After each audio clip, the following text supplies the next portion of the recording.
torch of freedom passed from hand to yearning hand, and the vision of our fathers spread hope throughout this land, as the dream some fought and died for in my heart becomes my own. I will strive to keep her promise, America, my home. America, America, may God bless America, and freedom reign across America, my home.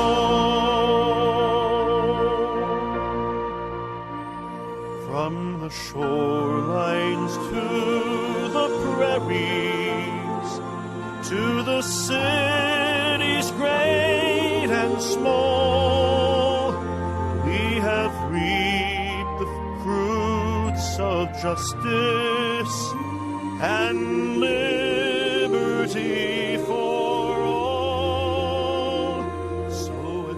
So with deep appreciation for the blessings of freedom that we know in this wonderful land of ours, I'm Dr. George Simon, wishing you and welcome to another edition of Character Matters. This is the program where we talk about what I consider to be the defining issue of our time, the character crisis that we face, and the effects that it's having on all aspects of our daily lives, from our relationships to our community relations to our politics to our economics. There isn't one area of our lives that the character crisis that we're in and have been in for several years doesn't affect. And if you want to join the conversation tonight, the number to call is 718-717-8296. That's 718-717-8296. If you want to ask a question, if you want to just contribute something to the program, if you have been reading any of the articles on my manipulative-people.com blog, or the articles that I've posted on the blog Psychology, Philosophy, and Real Life at counselingwith2lsresource.com. That's counselingresource.com. Feel free to call in at 718-717-8296. Happy to talk with you, happy to share some ideas, answer any questions, or just have a general discussion about the defining issue of our time. Well, I'm a bit exhausted, I have to confess. I've been on the road this past week. Just got back yesterday.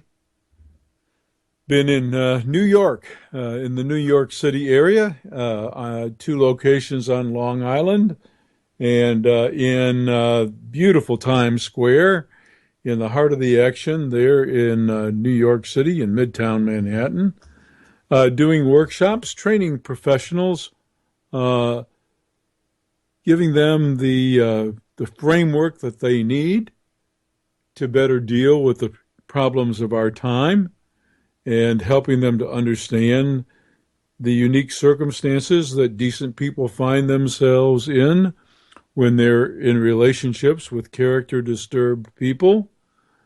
Very illuminating trip this last time. You know, I think I've mentioned several times on the program that by far the overwhelming majority of the emails that I get from individuals fall in 2 categories. I get about 50 or 60 emails a week from folks all around the world, mostly from around the country, and they typically deal with 2 issues. One is an email I'm always happy to receive, and that's from folks who have found the perspectives that I offer in my books, In Sheep's Clothing, Understanding and Dealing with Manipulative People, or character disturbance, the phenomenon of our time, or how did we end up here, or the Judas syndrome, people will find something in those books that helps them no longer feel crazy, helps them put the pieces together, helps them understand this character disturbed time of ours and what we really need to do to address it. And I'm always heartened to get such emails. To hear someone say that just the perspective that I put forth helps shed a whole new light on things and helps validate some of the feelings that someone was having. This was really edifying. But the other email I get so very frequently, as a matter of fact, I got 3 such emails just today. The question always is, where can I go in my area to find a therapist or a counselor who really gets it with respect to character disturbance, who really understands the nature of the beast, so to speak, and can really help? Because I've sought help before, maybe not once, maybe not twice, but maybe several times, and not gotten the help I needed, or even worse, had the therapist perhaps or the counselor get bamboozled by my good impression managing or good manipulative skilled spouse or partner or friend or whoever, and this left the victim feeling not only unempowered and without an ally, but also left the victim feeling traumatized all over again. It's traumatic enough being in a relationship with crazy-making people. It's another thing to go for help and feel victimized by that process as well. And I talked about therapy-induced trauma at all my workshops, but I was really blown away, I have to say, by an incident that happened in the Midtown Manhattan workshop when a brave soul in the audience who was attending the workshop not as a professional, but just to get perspective, and had a story to share about her therapy-induced trauma. And I have to tell you, I was just totally blown away. There's nothing more powerful than the testimony of a person who's been there and who has experienced this kind of thing and who has the courage to share. And it couldn't have happened at a better time, because I had perhaps the greatest receptivity I've seen in recent years at 2 of the workshops that I did on Long Island. But I had some skeptics, and I knew I would in Manhattan, because the borough is one of the last bastions of traditional psychoanalytically oriented kind of psychology. And so I kind of expected that. It wasn't massive by any stretch, but there was some resistance, and I sensed it early on. And so when I talked about the subject of therapy-induced trauma and how it can happen, how a person who goes for help can actually be victimized by the helping process because the therapist or the counselor just doesn't get it when it comes to understanding what really makes manipulative people tick or other character disturbed people tick. There's just nothing like the personal testimony of an individual who's been there and who has found great support in my work and who can testify from personal experience what it's like to feel re-victimized by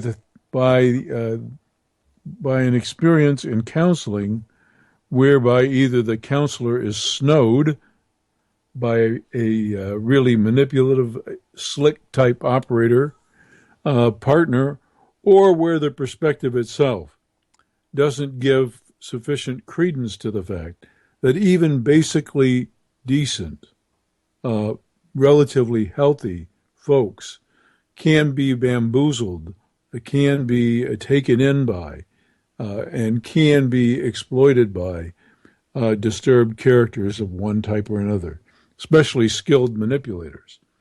You often don't know what they're really like until later on in the relationship. As I say in my book, In Sheep's Clothing, being in a relationship or having dealings with a manipulator is oftentimes like getting whiplash. You don't really fully realize what's happened until long after the damage has already been done. So it was really a very poignant moment, and I couldn't be more edified that somebody had the courage to rise up and provide testimony. It gave validation. And in that moment of courage for that individual, I saw some of the skepticism waning among a few of the skeptics in the audience. And so by the end of that conference, it was like the others and like so many others that I've had all across the country, a tremendous response, and I'm very grateful for it. So my hat's off to those folks with the courage of their convictions and who have the courage to step up and give their personal testimony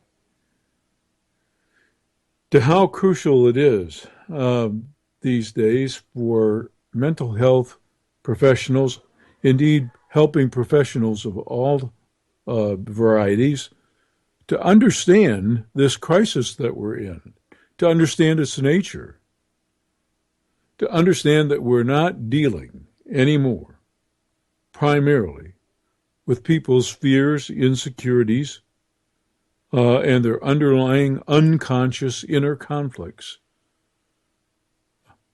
We're not dealing with that so much anymore as we are dealing with people's self-centeredness, their narcissism, their underdeveloped character, their willful and conscious but unconscientious conduct, their twisted way of thinking of things, their distorted attitudes, their unhealthy attitudes, and especially their tactics of avoiding responsibility, deflecting responsibility onto others, and manipulating others into basically coming around to their point of view, even though they know that they're in error. It's really heartening to be doing these workshops again.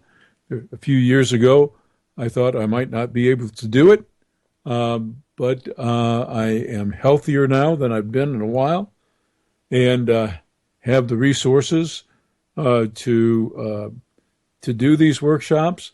And there's nothing that edifies me more than getting the message out there to other helping professionals so that they can carry on some good work helping people who are struggling, not just as victims within character-impaired relationships, but also those individuals who have had some significant deficiencies of character and have come to a point in their life where they're reassessing things and they really want to be better people and they're looking for guidance and they need a certain specialized type of guidance to confront the very things that need to be confronted openly and honestly and caringly, lovingly, but nonetheless firmly.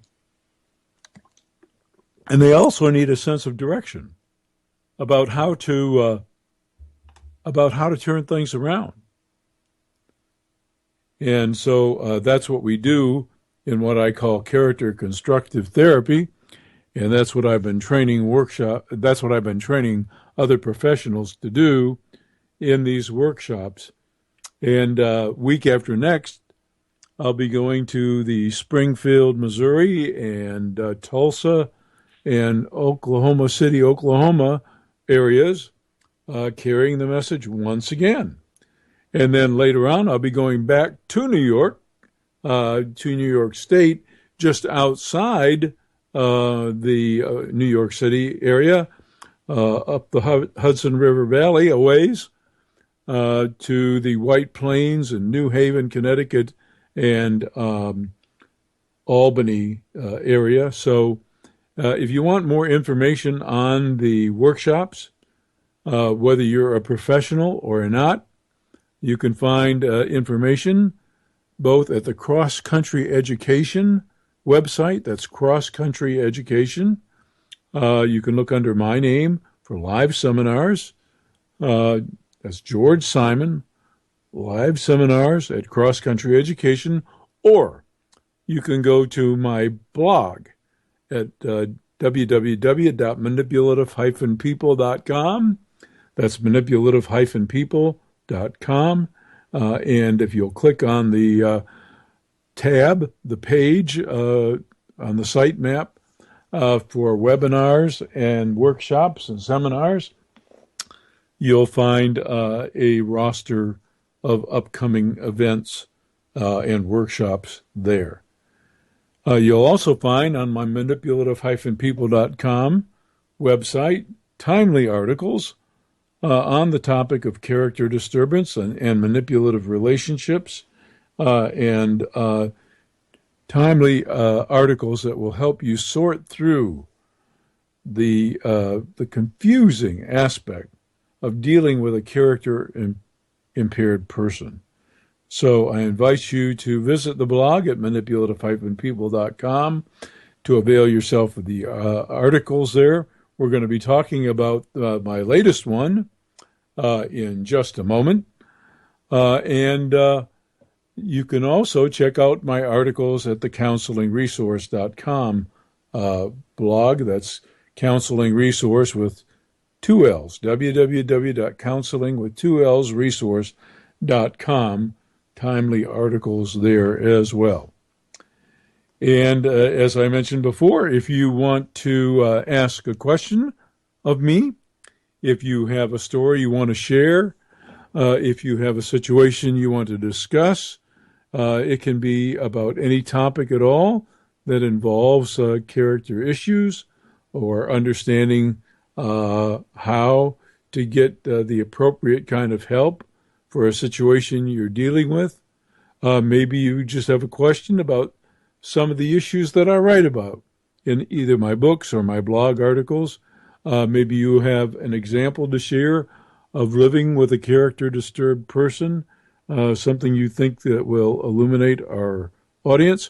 Maybe you have a commentary on the times that we live in that appear to be fostering so many of our character problems.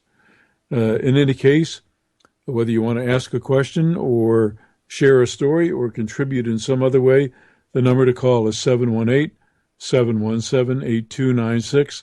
That's 718-717-8296. Well, once again, my apologies, folks. I am pretty doggone tired out.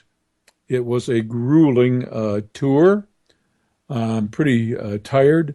And I don't know how many of you have traveled by air recently, but air travel, as you know, is not what it used to be. And even if you're fortunate enough to travel in first-class accommodations or you belong to one of these special clubs that some of the airlines have that offer some special perks to their higher paying members or people who have earned bonus miles or whatnot. It's just not the experience it used to be. It just rarely is. And there always seems to be an issue. And boy, there certainly was one on the way home. Actually, there was on the way there, too. It was very interesting. When you fly out of Little Rock, Arkansas, unfortunately, you almost always have to go quite some distance to a major hub before you can go anywhere else. Very few direct flights to anywhere, well, basically to anywhere outside of Little Rock. So the hub for the airline that I was taking was in Atlanta. And weather between New York and Atlanta was actually just fine in both places, but in the air route, right between the two cities, apparently there was some trouble, or at least some potential trouble. So the FAA and air traffic control decided that we had to go around it.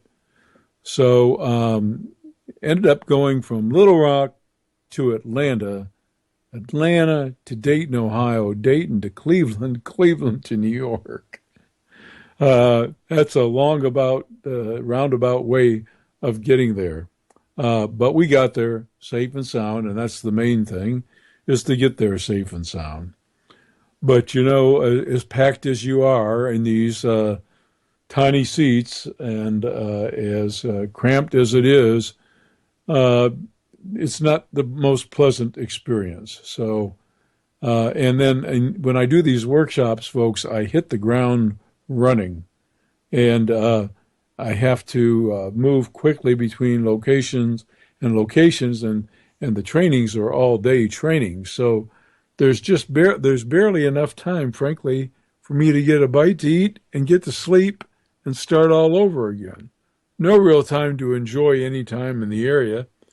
When I was in Midtown Manhattan, I was right in the heart of the action in Times Square, and I ventured outdoors one time for a brief time to go across the street near one of the theaters at one of the corner Asian markets to get a bite to eat because the facilities in the hotel were already closed.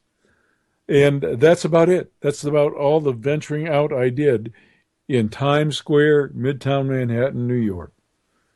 That's a pretty sad statement, isn't it? To be in the heart of all that action, all that energy, and not really be able to enjoy it. But that was not really my purpose. My purpose was to train professionals, to help them understand the phenomenon of our time, and to help them help others who are struggling. Either they're in a relationship with a character-impaired person and they've been pulling their hair out, wondering what to do, trying to get some help, trying to understand their situation, trying to make things better, or those folks who need help because they have finally reached that point in their life where they realize that they can't continue on the same road that they've been on, that their character needs a lot of work, and they finally come to a place in their life where they're really willing to consider doing that work.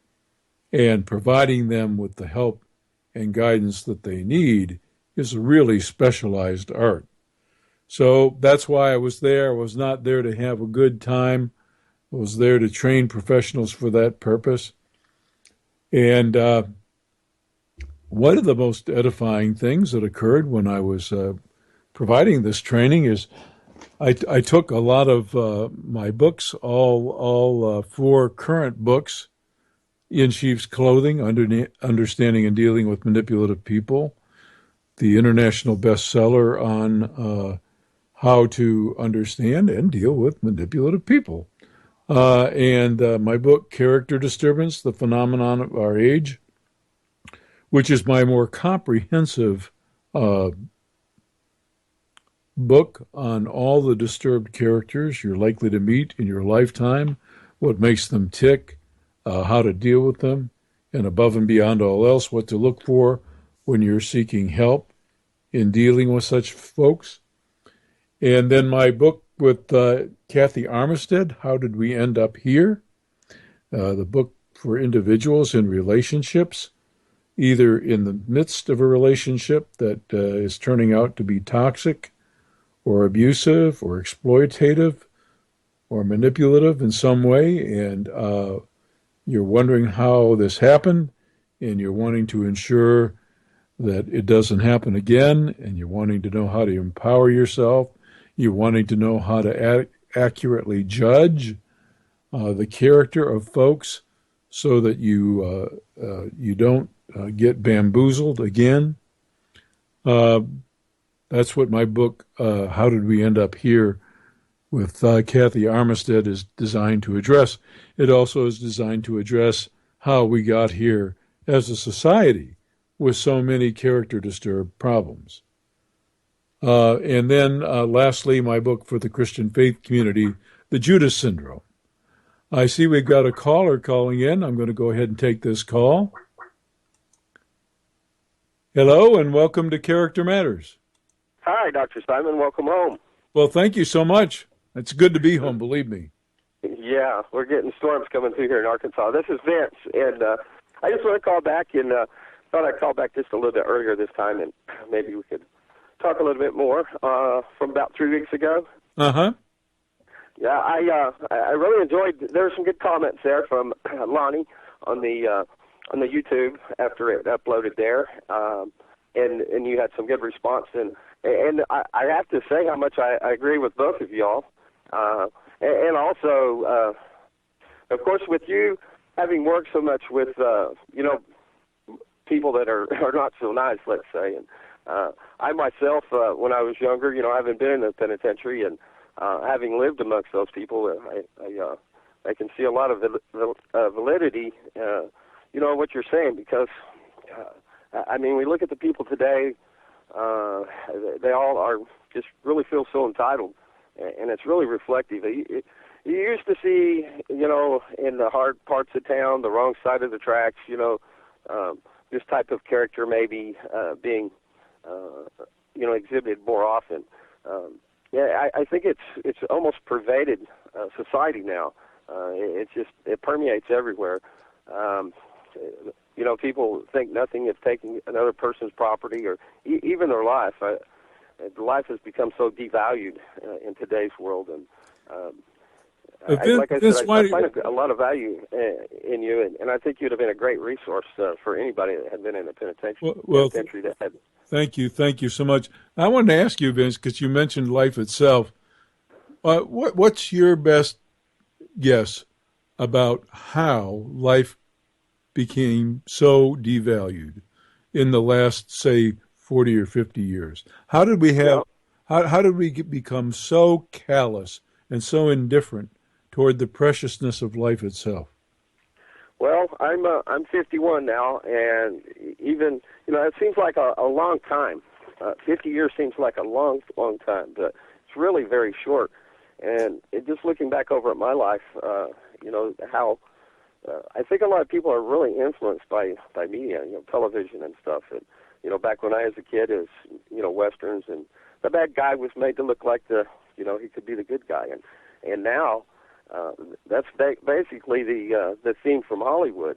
So it's my belief that our society's being manipulated by some people that want to just have more and more control and bring about the prison industrial complex, the police state, and it's I think it's on purpose. I really do. Do you think that there is truly a prison industrial complex? Have we invented basically an industry here? Yes, absolutely. I went to prison I did an armed robbery when I was 15, and delinquent, pretty much just dysfunctional most of my life, and I came to a point in time where I said, I don't like living like this anymore.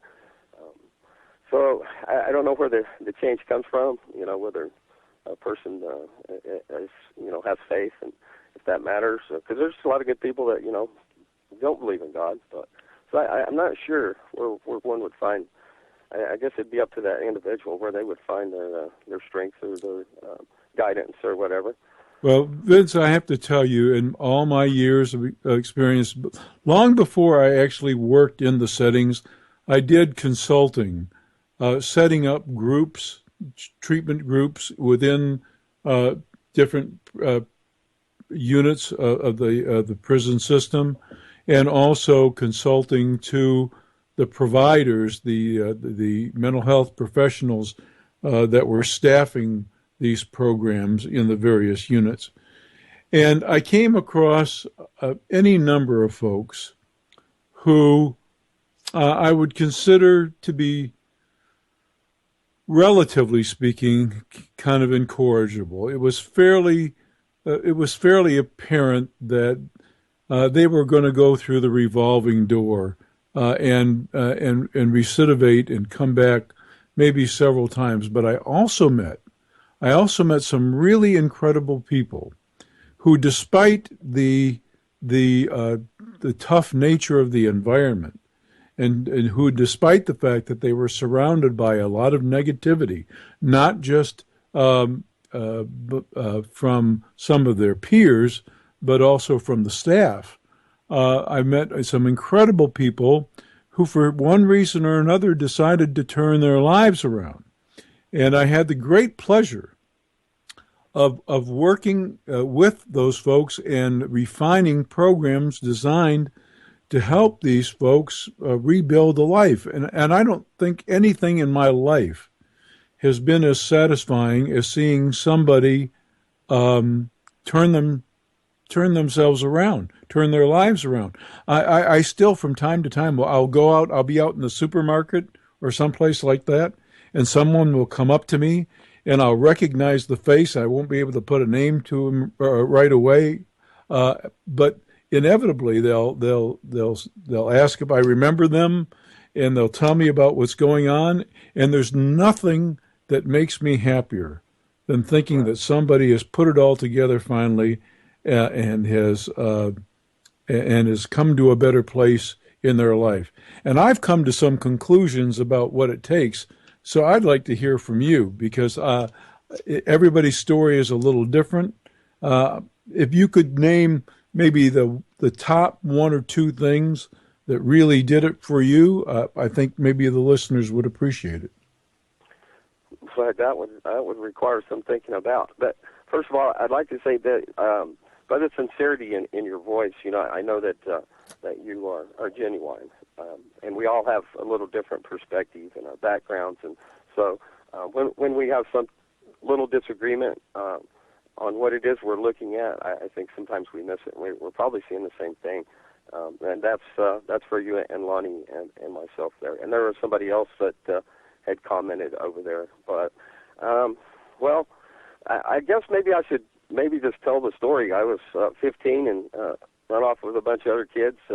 There's a couple of older folks. One guy was older, 30-something, and then the rest of us were teenagers. And it was before the word home invasion was even known, I guess, or used. But basically, that's what it was. I was 15, certified as an adult in Texas, and got 10 years probation and a $10,000 fine. I got revoked a couple of times for not paying my fine, and ended up the judge let me out that next time, and in that environment, that these people, I was in a halfway house because he said, "You're staying in Dallas," and I said, "Sure." So first day they let me out I went and got a job and working, and it ended badly there because of a fight. So my probation officer then said he was going to have to file a revocation. So I went on the run for 4 years, and I was laying there in the middle of the night, pitch black, and I said, "God," I said, my life is really stalled. I wish I could get this behind me. So in that still small voice, I heard, "Well, call that public defender you had before, Brooke Busby. I wonder if she's still alive. Wonderful woman." So she got 2 10-year sentences to 5, and so I said, "Well, I will be there." I went and seen my family I hadn't seen in all those years I was on the run. I just disappeared. And so anyways, I went on down, I turned myself in. I turned 25 at that time, right after that weekend I turned myself in. went on down to diagnostics in Huntsville and went down to PAC 2 in Navasota, Texas, and got there and well, I got into school. I got my GED, took some college courses on Pell Grant, and then paid for a couple myself. Took a couple of trade courses, salutatorian, GED, topping all the trade classes I took. I decided, I wanted to work it, but still I had to exist inside that environment. And that prison life environment is what the thug life is on the streets today, that street life. Vince, and it's hard. It's hard to, it gets really indwelt in you when you have to be hard. Yeah. And by being hard, then you don't have to worry about anybody trying to mess with you. I've seen a lot of things. I've seen people with their heads bashed in and their guts hanging out, and all kinds of other unspeakable acts. It's a very, very, very bad place. Vince, I'm going to ask your permission to embarrass you a little bit, okay? Okay, that's fine. I'm going to ask your permission to embarrass you a little bit because, you see, you've just done what this brave soul did in one of my workshops in New York. And that is, you gave a testimony that means more perhaps than any of the words that I can speak. But I want to interpret something for you, and maybe it'll be a little embarrassing, but I think it's noble enough to call it out. It sounds like what you did, and this is what I talk about in my workshops all the time. It sounds like you stopped fighting and you turned yourself over to something. Does that make any sense?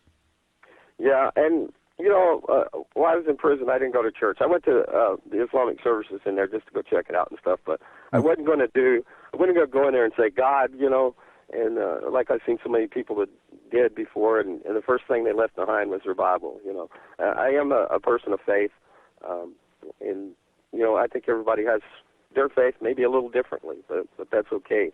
As long as we understand there is a good and an evil, I think, and to unblur that line, because oftentimes that line is so blurred for us in life. Narcissists are rewarded. You look at politicians and people that are generally considered to be successful, and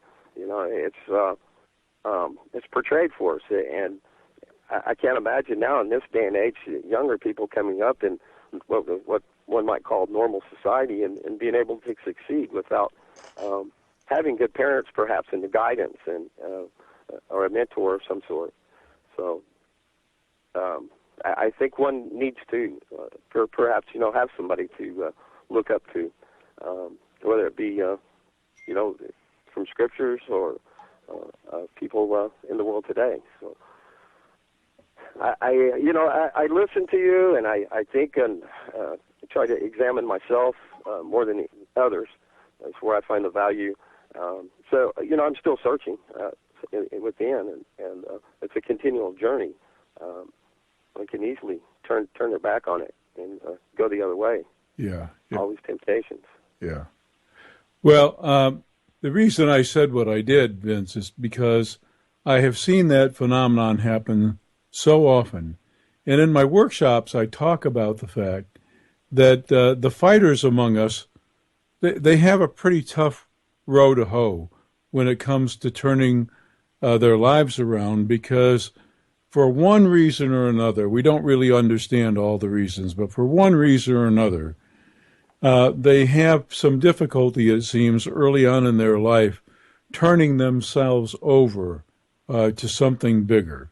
And until they have that change of heart, until they have what we call, and I've written about this many times in various blog articles, until they have that metanoia, or change of heart and mind, and find some room in their heart to reach out and to turn themselves over, to quit basically thinking that they're basically at war with this world and its powers, and that they really have to be part of something bigger and subordinate themselves to something bigger. Until they can do that, their life is going to be pretty much a shipwreck, and they're going to cross paths with a bunch of folks in a difficult way and get themselves into trouble, and maybe spend some time incarcerated.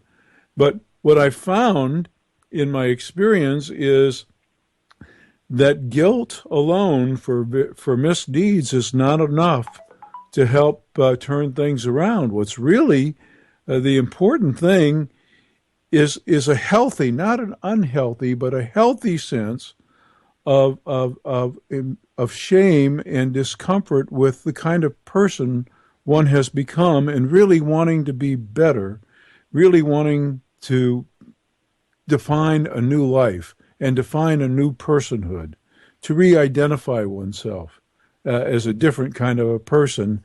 And inevitably in those cases, folks turn to some kind of higher power. They reach out for the first time in their life. Everybody conceives of their higher power or God differently. But for the first time in their life, they reach out and they say, okay, I can't do this alone. I don't have all the answers. Obviously, I haven't been going about this the whole right way. I really need some guidance and direction in my life. And as soon as they do that reaching out, everything else changes. And apparently you even reached out to the public defender because you were tired of running. Yeah. That's a fantastic story. And I applaud your courage for telling it. Yeah, when one grows up without too much guidance or good guidance, and bad example, it's a searching, and it's been a lifelong journey. I never really considered myself to have been that evil, a bad person. I did bad things. Yeah. So I don't think that I ever succumbed. I guess I would say maybe to that. Completely turning away. I feel probably some people do, that hardening of the heart. And then to be able to seek what's good, and that through my faith in God. So I guess that would be part of it too, certainly. Yeah. And also, my dad, my mom, both of them loved me more than, anybody in the world, and always seemed to bail me out and enable me. So when I had nobody else there to bail me out, I guess I had to realize that, I'm going to have to do this by myself and figure out a better way, because those resources were no longer available. Yeah. Yeah. Well, I can't thank you enough, Vince, for sharing what you did. You really kind of help amplify the point I was making earlier. And I don't know how many of the articles you've read on the blog that I've written. I'm caught up right now. I have both manipulative -people open, and also counseling with 2 L's resource. Yeah, I have. You might really like some of the articles I've written on remorse, regret, remorse, and contrition. Yeah, I have that on. Let's see, and I still have it. I have your Facebook page open, and I think I had it. No, I'm at. I've been jumping around here. I'm actually right now Commandment 2 of humble gratitude, but I'm pretty much current. I'll have to go back to your page and remember that last one that I'm actually going to. And Vince, do you have a copy of the Judas Syndrome? I don't. I'm going to tell you a little something here, if you'll do it. If you'll use the contact feature on my manipulative-people.com blog site, there's a tab that says Contact Dr. Simon. If you click on it and you write me a note, it goes right to my private email address. So you can write me a note. Just tell me who you are and that we talked on the program, and I'm going to send you a copy of the Judas Syndrome. That's incredible. Awesome. I'm at it right now, and I did send you an email 2 or 3 weeks ago, so that will be me again, Vince Neasley. Yeah. And I really appreciate that. That's awesome. I'll look forward to that. Yeah. And the postage won't be that much since it's only coming over here to Clinton. Yeah, just send me a little email. Make sure that I know that it's you and that we talked, and I'll send you a copy of the Judas Syndrome with a little note in there for me, okay? Thank you very much. And I'll hang up and I'll listen to you there on the air. at UCY.tv. Everybody come on down and come back and visit us over here at UCY.tv and go /news and catch up on the news there if you'd like also. All right. Thanks a lot, Vince. Take care. Thank you, sir. Bye-bye. Bye. Wow, what a great call from Vince there. I can't tell you, I've had so many similar experiences. I made this point in my workshop training with therapists. Many poorly trained professionals have copped out when it comes to personality and character issues because they don't know, because they basically don't know the specialized approach necessary to deal effectively with these issues. And because they're stuck in old, tired, worn-out notions, perspectives that are disadvantaging, methods that don't work, because they're stuck in an old paradigm, not appropriate for the problems of our time, too many helping professionals would just simply throw up their hands and say, certain folks are impossible to work with. They're impossible to help change. You just got to throw up your hands and admit defeat. Well, I don't believe that way. I believe in human beings and their incredible capacity to grow and change. What distinguishes us from the rest of the animals on this planet is the incredible capacity that we have to learn. We can learn to do and even think differently. We can change our attitudes. We can change our beliefs. Above all, we can change our behavior. And in the process, over time, we can even come to change our hearts. We can even come to change our very perspectives. This is the unique thing about being human. And therapists who are not particularly skilled in the specialized art of personality and character change have found it all too easy over the years to just throw up their hands and say, you can't do anything about the problem. Now, I'm the first to say that dealing with personality issues and character issues is really tough work. It requires a lot of sometimes very tough and honest gut-level confrontation. Has to be loving confrontation, has to be without malice. A person has to know that you mean them absolutely no harm and that you only want to help them grow. But nonetheless, it's tough work. But it is different work. It is very, very different kind of work, and that's why I've been traveling the country trying to give professionals the message that they need to help people change. People can change, and people do change. And what I have seen over the course of my professional career is that when people really make the major changes that they need to make in their personality and character, is when they no longer like the person that they have been. And when they stop fighting and they decide to turn themselves over to something bigger.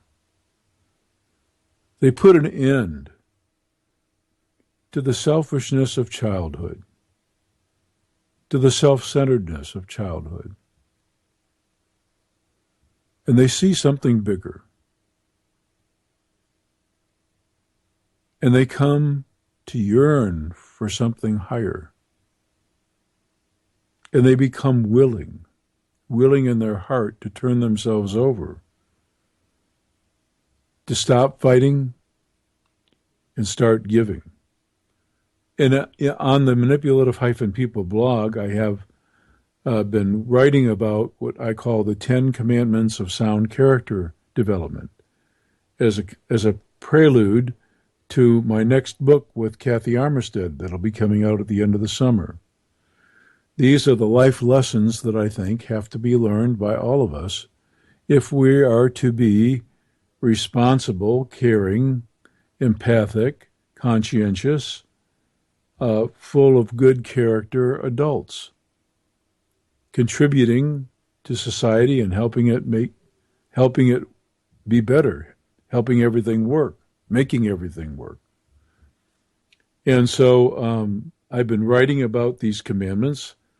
I wrote about the first commandment of sound character development for a couple of weeks, and a week ago, last Friday, began talking about the second commandment, which has to do with recognizing, as Vince so rightly pointed out, that we're not entitled to anything. This life of ours, this precious life, this precious, precious thing that we call life, is an unearned gift. It's a precious, unearned gift to us all that is way too easy to take for granted, and is way too easy not to revere for the incredible gift that it is. It's our massive, massive sense of entitlement in our culture that makes heeding this commandment so difficult, to recognize that we're not entitled to anything and that we should be incredibly grateful for all that we have. Incredibly grateful for this wonderful life that we enjoy. Just the mere fact that we're alive, not even considering all the wondrous other blessings that we have very typically in this life. And in that sense of gratitude, then comes a sense of obligation to become partners,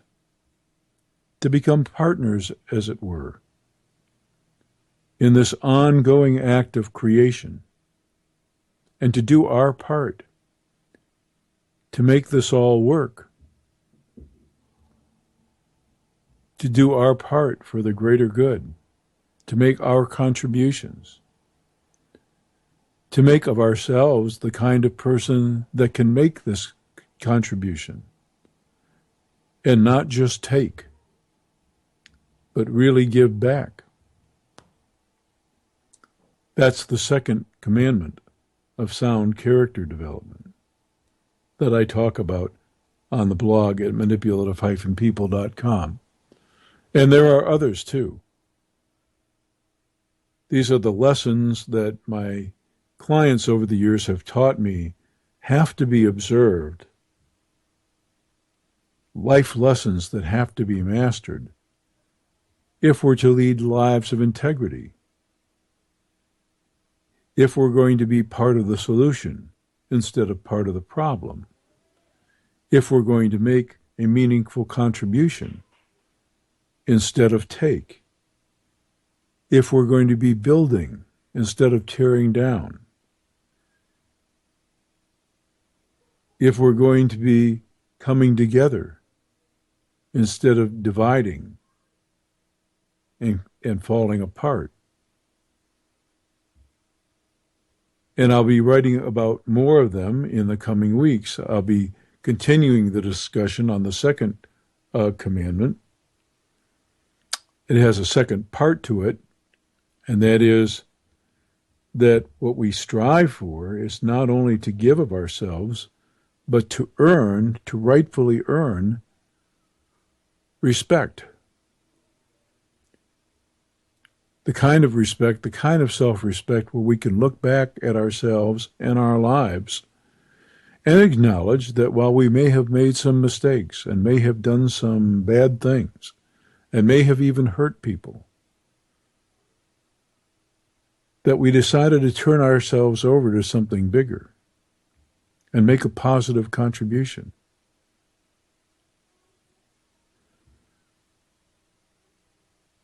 We all have it within us to do that. As Bill W., founder of AA, once said, all it really takes, and it's a big thing, by the way, this is not to trivialize it, but what it takes, all it really takes, is this one word, willingness. When the heart becomes willing, almost anything is possible. When the heart becomes willing, almost anything is possible. And as Vince so rightly testified to moments ago on this program, even those who have been in some pretty bad places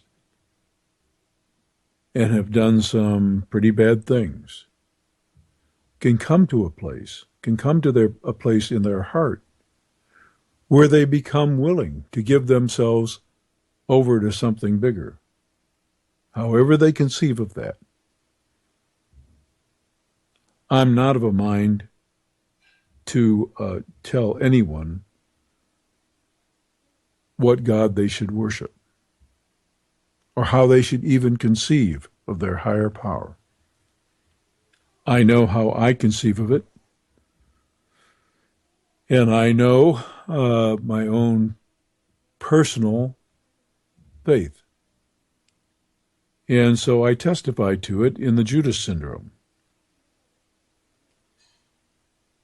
If you really want to know how I see the power of genuine faith to transform a person's life, and I'm not just talking about faith professed on the lips. I'm not talking about talking the talk. I'm talking about walking the walk,